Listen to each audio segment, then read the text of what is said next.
This episode, if I'm being honest, has one of the coolest visuals, which obviously happens right after Emilia talks with what seems to be the wife of Regulus, well, one of the many wives of Regulus, after the whole Priscilla getting sunk, is Subaru's body, the curse from the mob beast back in season 1, now fighting with the dragon blood curse that Capella gave him.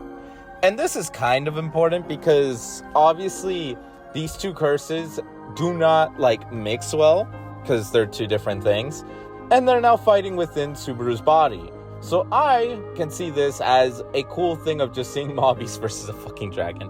And then you have a cool shot of Priscilla, and then obviously some little bit of shenanigans before we get Liliana and Priscilla, just showing that these two were essentially together, and that Subaru's foot seems to have healed only for, first of all, I'm not sure why the bandages healed with it. That makes no fucking sense, but whatever.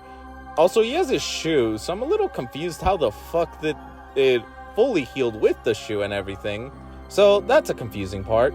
But something else that has my attention is definitely Priscilla slicing a bit of Subaru's leg, and he was in pain, but it almost seemed like he wasn't at the same time. Like, it's just a little pinch of sorts, and then it regenerates. So yeah, it seems like Subaru now has a mini regeneration ability.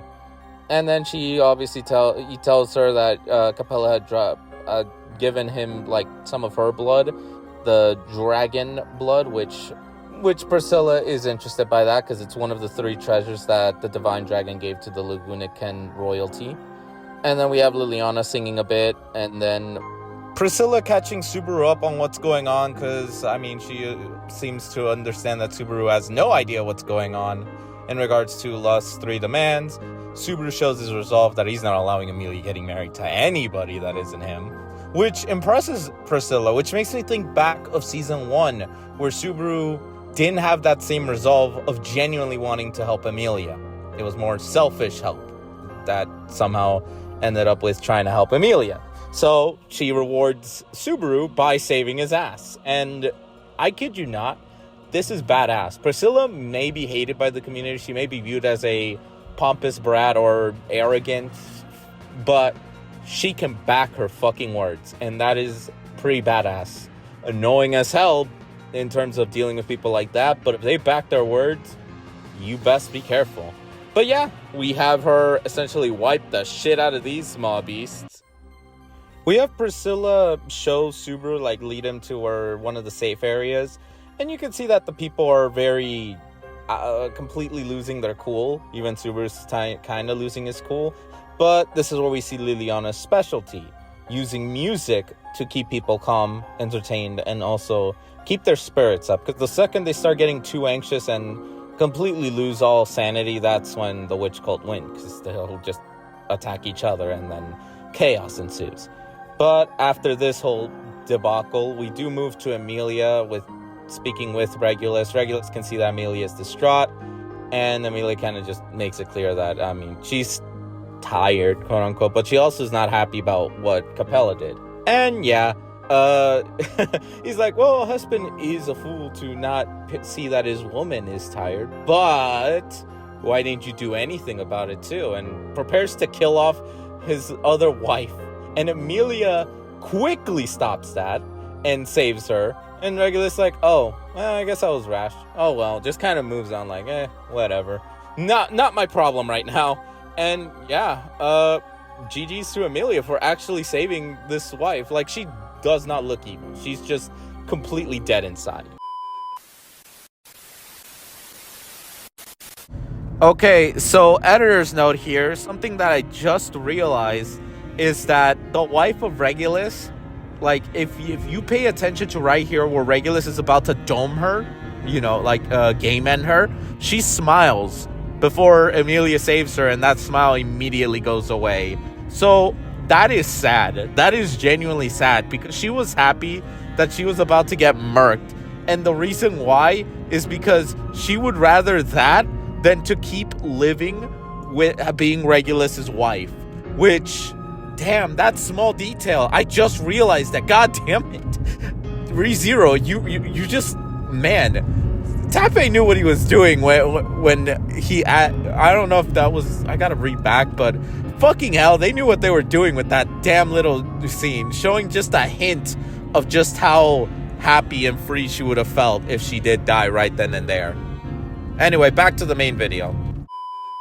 Before I move on to anything related to Subaru, because we do go back to Subaru, I do like Emilia kind of, her ideology in regards to marriage per se, and the wife of Regulus kind of just dead, and saying that, yeah, you'll get used to it, kind of showing the two contrasts between who Regulus is and what Subaru would be for Emilia as a husband. So yeah, pretty much Subaru is fucking better than Regulus. It's fucking obvious.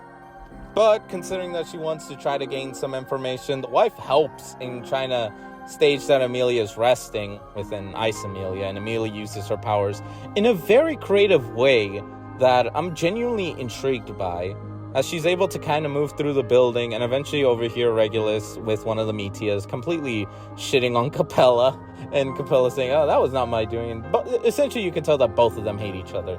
They may be Sin Archbishops, they may be part of the same faction, but they fucking hate each other. But anyway, Regulus leaves the room and all. Emilia grabs the Metia, and I mean, the extra credits show more Emilia is contacted or had end up contacting Al. So we know that Al is going to be the main guy who's going to alert Subaru where Emilia is, since he knows what district she's in as well from that Regulus conversation. And then we finally just, I'll leave off the rest part of Subaru is being chased by mobbies. Julius comes to the rescue, and yeah, what was interesting is more or less Subaru showing again his resolve with his conversation with Anastasia and Julius. But before that, we do have a bit of Krush and her status. Krush is alive and well, in the sense that she's not dead, but she's definitely suffering from the dragon blood that Capella gave her. And yeah, when it comes down to Subaru's conversation with Anastasia and Julius, like, they do talk about the whole artificial spirit, Beatrice being an artificial spirit. Granted, though, that's not necessarily the one that the witch cult is looking for, but it is best not to mention Beatrice as an artificial spirit. But the main core thing that I really liked about this part of the episode, like this ending part, is Subaru's resolve. Like, yeah, he's not leaving anyone behind. He's not going to sacrifice a few people just to save everyone. No, his thing is he's going to save everyone, no matter how hard that is going to be, considering they've already lost people, but he's not going to give up on them.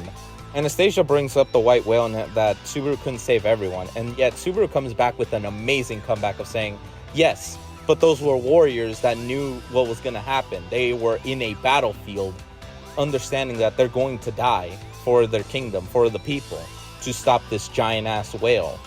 This is different, because this is civilians in their own hometown that suddenly turned into a fucking battlefield, that they are not willing to give their lives up just like that, because it's not their war. There wasn't a war that they were ready for.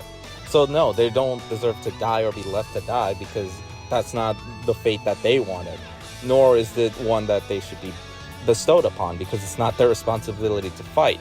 The knights have to fight for the people, and it is just fucking badass seeing Subaru's like code as a knight, his morality, and it just shows that Subaru is going to jump in. Like, he may be the weakest in terms of like most characters, but he has the strongest resolve, one of the many strongest resolves.